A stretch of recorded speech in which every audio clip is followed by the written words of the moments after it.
During a visit to Spain, Palestinian President Mahmoud Abbas said he planned to return to the negotiating table and reach a solution with Israel. Currently touring some European countries to drum up support for the unilateral declaration of statehood at the United Nations in September, Abbas said whatever the result of the vote, he intends to resume talks with Israel. The vote at the UN will not affect the peace process, he said. The Palestinian president's statements came days after Israeli Prime Minister Benjamin Netanyahu granted his first interview to the Dubai-based Al Arabiya network, where he said he is willing to meet Abbas in Jerusalem or Ramallah to resume talks.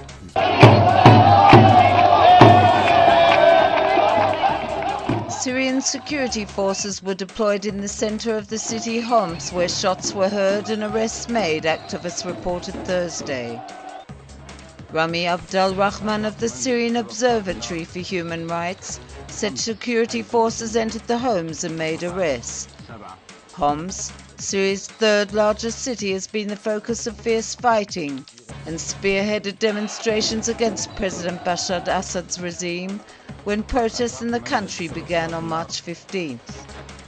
Unconfirmed reports claim at least 33 people demonstrating against Assad were killed since the beginning of the week by security forces.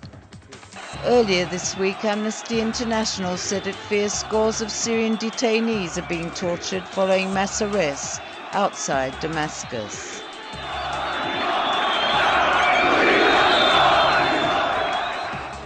Morocco's foreign ministry categorically denied reports claiming Princess Lala Salma, the wife of King Mohammed VI, had given a gold and diamond necklace to opposition leader Tzipi Livni when she visited the country in 2009.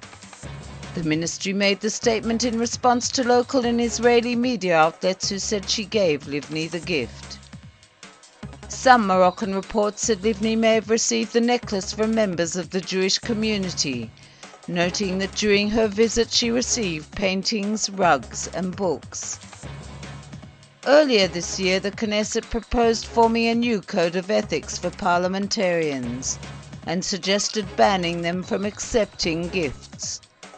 One of the proposals examined included publishing a list of gifts received by Israeli ministers and Knesset members on the internet. A safe house for battered women was recently opened in the Gaza Strip, and its occupants are guarded by Hamas police. Honor killings and wife beatings are not unknown in the West Bank and Gaza.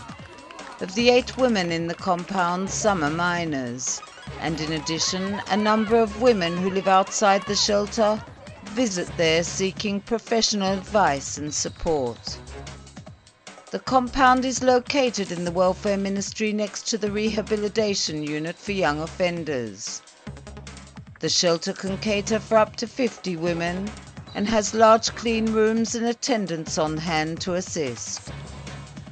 In the Gaza Strip, where unemployment is said to have exceeded 40%, the welfare ministry is trying to help the 1.5 million people cope with a crippled economy. Softly creeping, left its seeds while sleeping.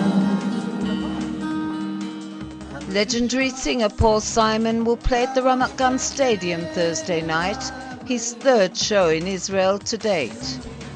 On Wednesday evening, Simon held a press conference in Tel Aviv and was presented with a shofar. At the press conference, he told reporters he does not consider himself as Jewish, although he is identified as one wherever he goes. "I am an individual," he said.